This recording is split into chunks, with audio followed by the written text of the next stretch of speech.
Good morning, everybody. Welcome to the stream. My name is Brother Caligandrius, and welcome to the Caligandrian chapter. I hope you are all doing well on this fine Friday afternoon. We will be beginning the next chapter of our reading.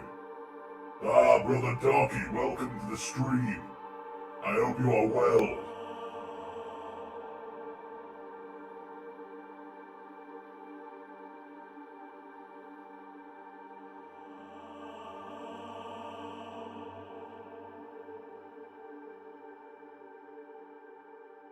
Everything should now be accounted for. I believe we want to be on this page? Yes. Good. Although it seems that my thing is not... I'm not glowing when I talk. That's not good. Hold on. Where's my glow? Oh, there it is. I see. Oh, I see. I cannot make it. Okay. I need to keep it up here. Got it. Will this work? No, it doesn't like that either. Strange. If I move it too far away, it does not like it. I guess I'll keep it up. That's fine. Alright. Without further ado, everyone, we begin the reading.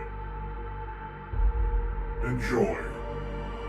Was it F11? Yes. Good. Also, why is this? I want this to be dark mode. Is there a way to get it on dark mode? I hate how bright it is. Whatever, it's fine. Let me have a sippy of my recaf.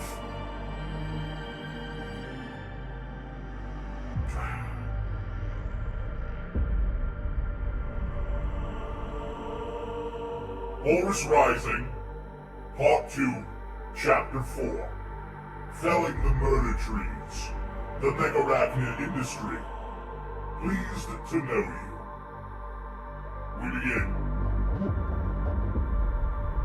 Their brothers on the tree were already dead, past saving, but Tarvitz could not leave them skewered and unavenged. The ruination of their proud, perfect forms insulted his eyes and the honor of his legion. He gathered all of the explosives carried by the remaining men and moved forwards towards the trees with Bull and Sakya. Lucius stayed with the others. "You are a fool to do that," he told Tarvitz. "We might yet need those charges." "What for?" Tarvitz asked. Lucius shrugged. "We've a war to win here." That almost made Saul Tarvitz laugh. He wanted to say that they were already dead. Murder had swallowed the companies of Blood Angels, and now, thanks to Eidolon's zeal for glory, it had swallowed them too. There was no way out. Tarvitz didn't know how many of the company were still alive on the surface, but if the other groups had suffered losses commensurate to their own, the full number could be a little higher than 50. 50 men. 50 Astartes even, against a world of numberless hostiles. This was not a war to win. This was just a last stand, wherein by the Emperor's grace, they might take as many of the foe with them as they could before they fell. He did not say this to Lucius, but only because others were in earshot. Lucius's brand of courage admitted no reality, and if Tarvitz had been plain about their situation, it would have led to an argument. The last thing the men needed now was to see their officers quarreling. "I will not suffer those trees to stand."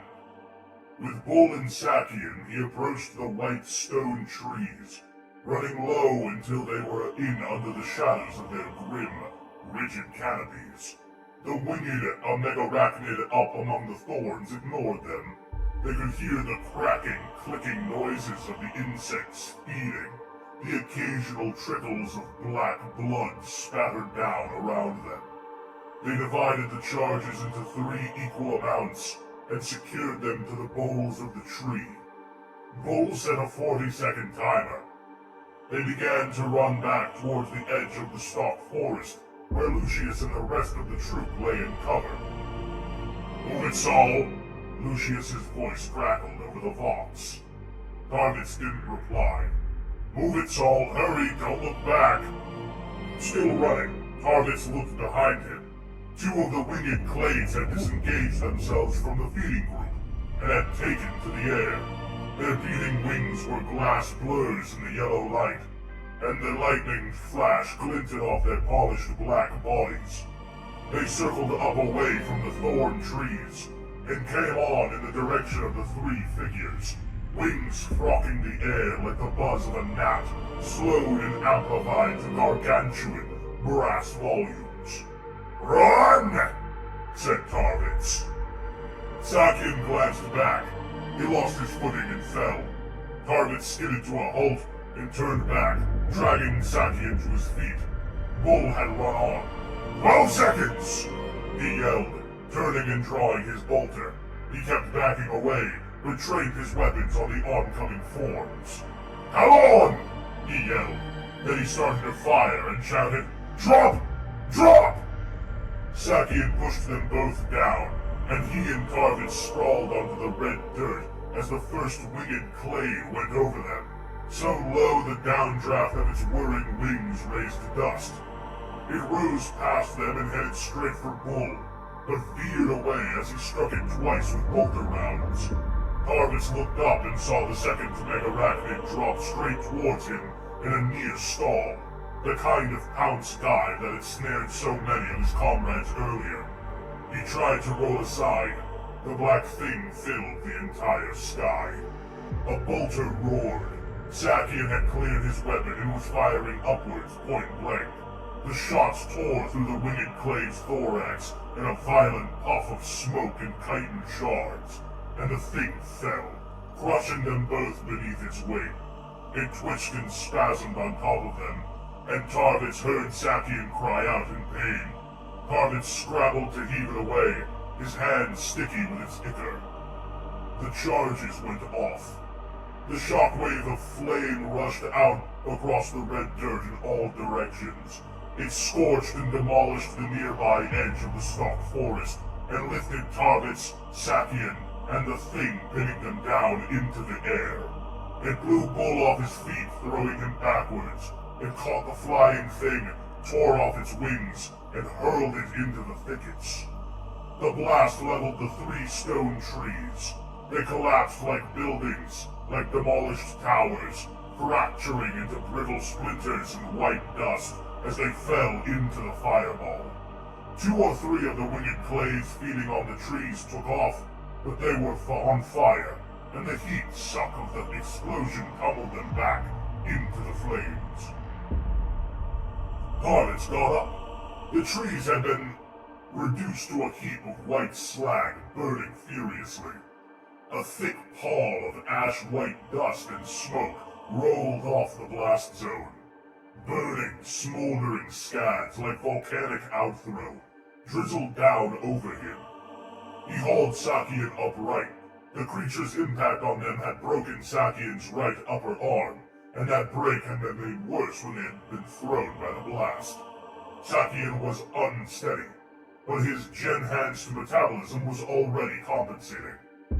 Bull, unhurt, was getting up by himself. The Vox stirred. It was Lucius. "Happy now?" he asked. Beyond revenge and honor, Targets' actions had 2 unexpected consequences. The second did not become evident for some time, but the first was apparent in less than 30 minutes. Where the Vox had failed to link the scattered forces on the surface, the blast succeeded. 2 other troops, one commanded by Captain Amtius, the other by Lord Eidolon himself, detected the considerable detonation, and followed the smoke plume to its source. United, they had almost 50 Astartes with them. "Make report to me," Eidolon said. They had taken up position at the edge of the clearing, some half a kilometer from the destroyed trees, near the hem of the stalk forest. The open ground afforded them ample warning of the approach of the megarachnid scurrier clades, and if the winged forms reappeared, they could retreat swiftly into the cover of the thickets and mount a defense. Tarvitz outlined all that had befallen his troops since landfall as quickly and clearly as possible. Lord Eidolon was one of the Primarch's most senior commanders, the first chosen to such a role, and brooked no familiarity, even from senior line officers like Tarvitz. Saul could tell from his manner that Eidolon was seething with anger. The undertaking had not gone at all to his liking. Tarvitz wondered if Eidolon might ever admit he was wrong to have ordered the drop. He doubted it. Eidolon, like all the elite hierarchy of the Emperor's children, somehow made pride a virtue.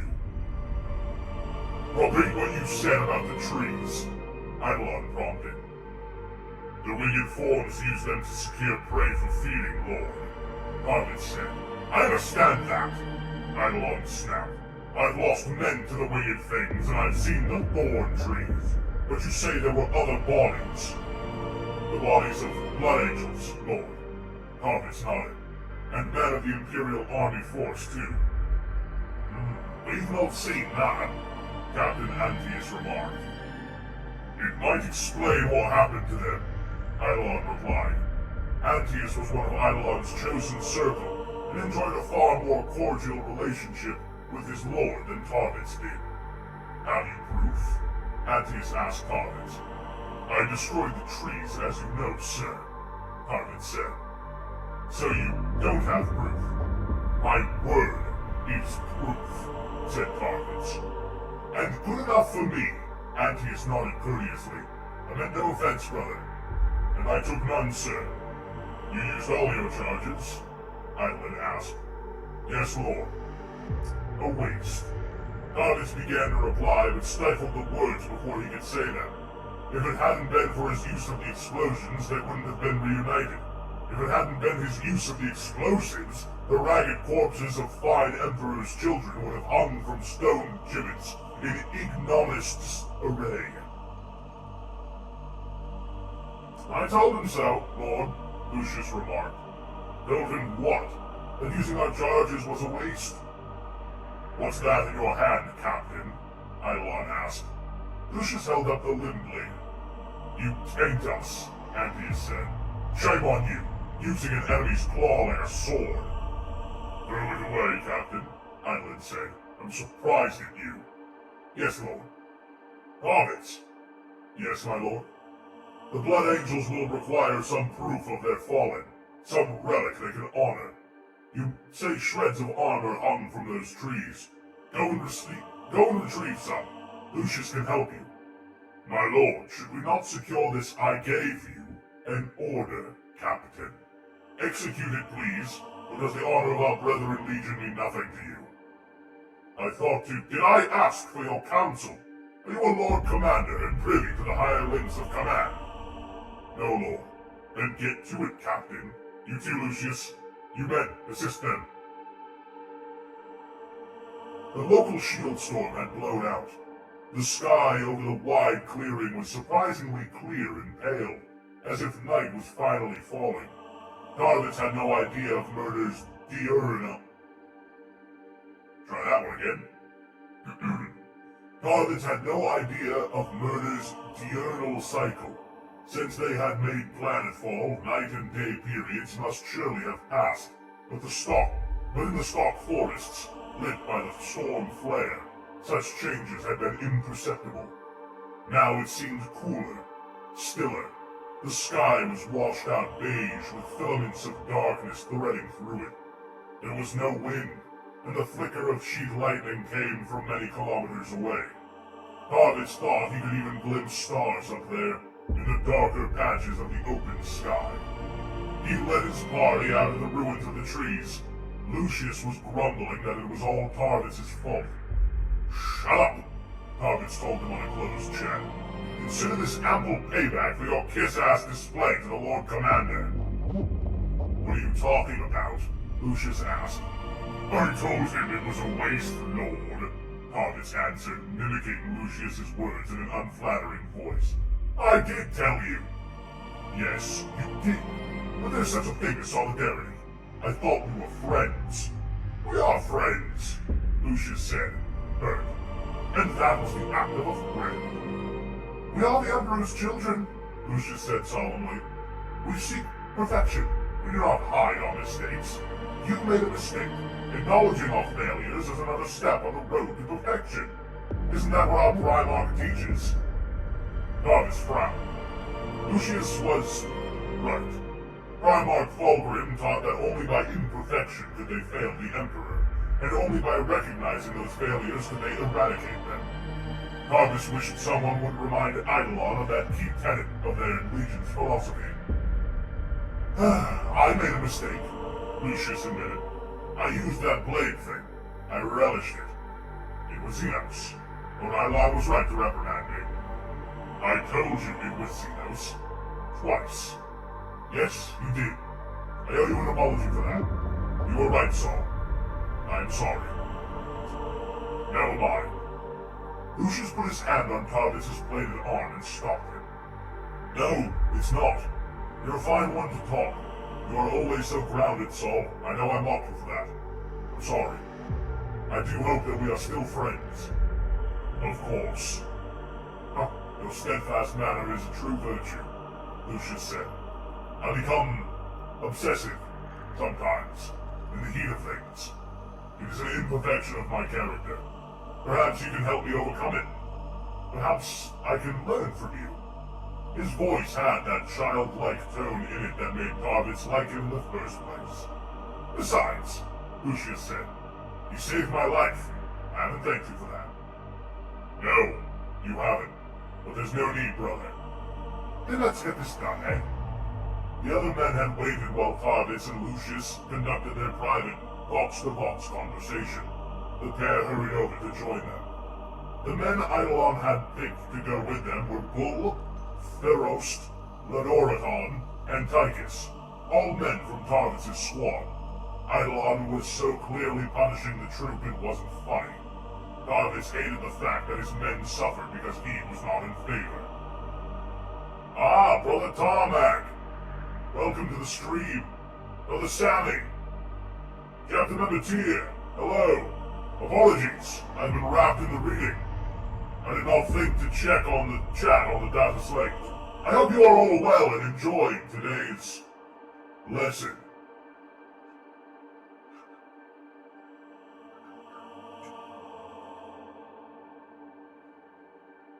We continue.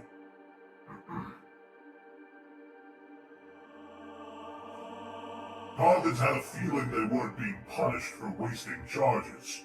They were suffering Eidolon's opprobrium because they had achieved more of significance than either of the other groups since the drop. They reached the ruins trees and... God damn it! Antarist, you fuck! Okay, hold on. We have a lot of pages left to go, so I will do this now. We'll get it out of the way. Alright. Antarist, thank you so much for 7 days of glorious prayer to the Emperor. Here is to another 7. 1, 2, 3, 4, 5, 6, 7. Never apologize for becoming too enraptured in the ancient texts. You're a brother after my own heart, Tarmac. You truly follow the Emperor's will with the best of them. I thank you. Where the fuck was I? Okay, I'm gonna start right here. And Tarvitz had a feeling they weren't being punished for wasting charges. They were suffering Eidolon's This is a fucked up word. They were suffering Eidolon's opprobrium because they had achieved more of significance than either of the other groups since the drop. They reached the ruined trees and crunched up the slopes of the smoldering white slag. Remnants of stone thorns stuck out of the heap, like the antlers of bull deer, some blackened with charred scraps of flesh. What do we do? Asked Tychus. Tarvitz sighed and knelt down in the white spoil. He began to sift aside the chalky debris with his gloved hands. This, he said. They worked for an hour or two. Some kind of night began to fall and the air temperature dropped sharply as the light drained from the sky. Stars came out properly, and distant lightning played across the endless grassed forests, ringing the clearing. Ah, greetings, chapter member Devin Poivio. Welcome to the reading. Immense heat was issuing from the heart of the slag heap, and it made the cold air around them shimmer. They sifted the dusty slag piece by piece, and retrieved the two battered shoulder plates, those Blood Angel issue, and an Imperial Army cap. Is this enough? Asked Orator. Hold on. Asked Orator. Keep going, replied Tarvitz. He looked out across the dim clearing to where Eidolon's forces was dug in. Another hour maybe, and we will stop. Lucius found a Blood Angel's helmet. Part of the skull was still inside. Tychus found a breastplate belonging to one of the lost Emperor's children. Bring that too, Tarvitz said. Then Farost found something that almost killed him. It was one of the winged clades, burned and buried, but still alive. As Farost pulled the calcified cinders away, the crumpled black thing, wingless and ruptured, reared up and stabbed at him with its hooked head crest. Farost stumbled, fell, and slithered down the slag slope on his back. The clade struggled after him, dragging its damaged body, its broken wing bases vibrating pointlessly. Tarvitz leapt over and slew it with his broadsword. It was so near death and dried out that its body crumpled like paper under his blade, and only a residual ichor, thick like glue, oozed out. All right, Tarvitz asked. Just took me by surprise, Farost replied, laughing it off. Watch how you go, Tarvitz warned the others. Do you hear that? Asked Lucius. It had become very still and dark, like a true and proper nightfall. Amping their helmet acoustics, they could all hear the chittering noise Lucius had detected. In the edges of the thickets, starlight flashed off busy metallic forms. They're back, said Lucius, looking round at Tarvitz. Tarvitz the main party, Tarvitz watched. Hostile contact at the edge of the forest. We see it, Captain, Eidolon responded immediately. Hold your position until we... The lake cut off abruptly, like it was being jammed. We should go back, Lucius said. Yes, Tarvitz agreed. A sudden light and noise made them all start. The main party half a kilometer away had opened fire. Across the distance they heard and saw bolters drumming and flashing in the darkness. Distant zinc-gray forms danced and jittered in the strobing light of the gunfire. Eidolon's position had been attacked. Come on! Lucius cried. And do what? Tarvitz asked. Wait, look! The six of them scrambled down into cover on one side of the spoil heap. Megarachnid were approaching from the edges of the forest, their marching gray forms almost invisible, except where they caught the starlight and the distant blink of lightning. They were streaming towards the tree mound in their hundreds, in neat, ordered lines. Among them were other shapes, bigger shapes, massive megarachnid forms, another clade variant. Tarvitz's party slid down the chalky rubble and backed away into the open, the expanse of the clearing behind them keeping low. To their right, Lord Eidolon's position was engulfed in loud and furious combat. What are they doing? Asked the bull. Look, said Tarvitz. The columns of megarachnid ascended in the heap of rubble. Warrior forms equipped with quad blades took station around the base, on guard. Others mounted the slopes and began to sort the spoil, clearing it with inhuman speed and efficiency. Tarvitz saw warrior forms doing this work, and also clades of a similar design, but which possessed spatula-level shovel limbs in place of blades. With minute precision, the megarachnid began to disassemble the rubble heap and carry the loose debris away in thickets. They formed long mechanical work gangs to do this. The more massive forms, the clades Tarvitz had not seen before, came forward. They were super heavy monsters with short, thick legs and gigantic abdomens. They moved ponderously and began to gnaw and suck on the loose rubble with ghastly, oversized mouthparts. The smaller clades scurried around their hefty forms, pulling skeins of white matter from their abdominal sphincters with curiously dainty, weaving motions of their upper limbs. The smaller clades carried this fibrous, stiffening matter back into the increasingly cleared site and began to plaster it together. "They're rebuilding the trees," Bull whispered. It was an extraordinary sight.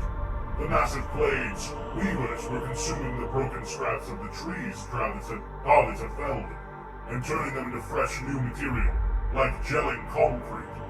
The smaller clades, busy and scurrying, were taking the material and forming new bases with it in the space that others of their kind had cleared.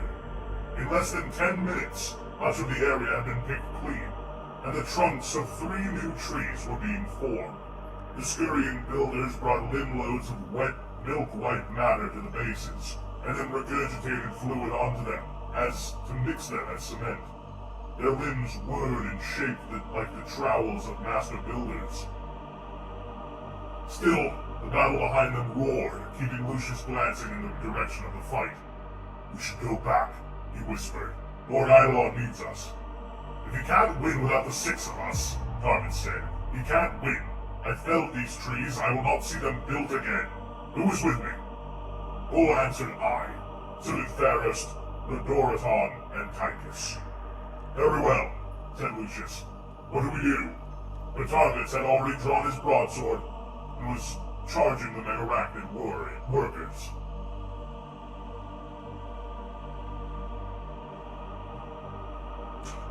A sip of recalf for a weary Astartes.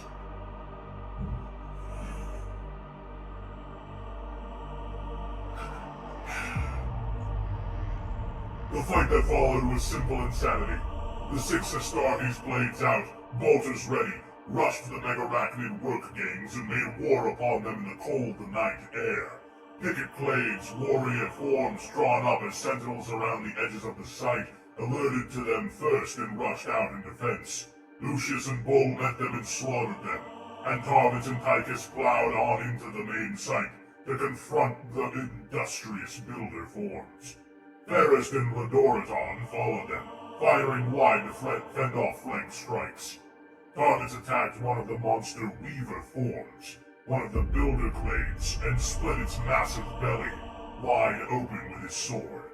Molten cement poured out like pus, and began to claw at the sky with its short, heavy limbs. Warrior forms leapt over its stricken mass to attack the Imperials. Titus shot 2 out of the air, and decapitated a 3rd as it bounced on him. The Megarachnid were everywhere, milling like ants. The Orator had slain 8 of them, including another monster clade, when a warrior form bit off his head. As if unsatisfied with that, the warrior form proceeded to flense Orator's body apart with its 4 limb blades. Blood and meat particles spumed into the cold air. Bull shot the warrior clade dead with a single bolt round. It dropped on his face. Lucius hacked his way through the outer guards, which were closing in on him in ever-increasing numbers. He swung his sword, no longer playing, no longer toying. This was test enough. He killed 16 Megarachnid by the time they got him. A clade with spatulate limbs, bearing a cargo of wet, milky cement, fell apart under his sword strokes, and dying, dumped its payload on him. Lucius fell, his arms and legs glued together by the wet load. He tried to break free, but the organic mulch began to thicken and solidify. A warrior clade pounced on him and made to skewer him with its 4-blade arms. Target shot it in the side of his body and knocked it away. He stood over Lucius to protect him from the Xenos scum. Bull came to his side, shooting and chopping. Horus fought his way to join him, but fell as a limb blade punched clean through his torso from behind. Titus backed up close. The 3 remaining Emperor's children blazed and sliced away at the enclosing foe. At their feet, Lucius struggled to free himself and get up. "Get this off me, soul!" he yelled. Horus wanted to. He wanted to turn and hack free his stricken friend, but there was no space, no time. The Megarachnid warrior clades were all around him now, chittering and slashing. If he broke off for even a moment, he would be dead. Thunder boomed in the clear night sky. Caught up in the fierce warfare, Targus paid it no heed. just the shield storm returning. But it wasn't. Meteors were dropping out of the sky into the clearing around them, impacting hard and super hot into the red dirt like lightning strikes. 2, 4, a dozen, 20 drop pods. The noise of fresh fire rang out above the din of the fight. Bolters boomed, plasma weapons shrieked. The drop pods kept falling like bombs. "Look!" Bull cried. "Look!" The Megarachnid were swarming over them. Tarvitz had lost his bolter and could barely swing his broadsword. Such was the density of enemies upon him. He felt himself slowly being borne over by sheer weight of numbers. Hear me?" The box squealed suddenly. "What? Say again!" "I said we are Imperial. Do we have brothers in there?" "Yes! God, in the name of Terra!" An explosion. A series of rapid gunshots. A shockwave rocked through the enemy forces. "Follow me in!" A voice was yelling, commanding and deep. "Follow me in and drive them back!" More searing explosions. Gray bodies blew apart in gouts of flame, spinning broken limbs into the air like matchwood. One whizzing limb smacked in Tarvitz's visor and knocked him to his back. The world, scarlet and concussed, spun for a second. A hand reached down towards Tarvitz. It swam into his field of vision. It was an Astartes gauntlet, white with black edging. "Off you come, brother!" Tarvitz grabbed it and felt himself hauled upright. "My thanks," he yelled, mayhem still raging around him. "Who are you?" "My name is Brother. My name is Tariq, brother," said his savior. "Pleased to meet you." "My name is Brother Tariq. Are you have a stroke?" So ends Chapter 4, Part 2 of Horus Rising. Another fantastic chapter, detailing another bloody battle of our brethren. I can only hope that we get to see the Megarachnid filth burn from the stars by the end of this book. If not, well, there are always other Xenos to find. Thank you everyone so much for joining me on the reading, and as always, I shall see you next Friday for another reading. Well, until then, I will bid you farewell.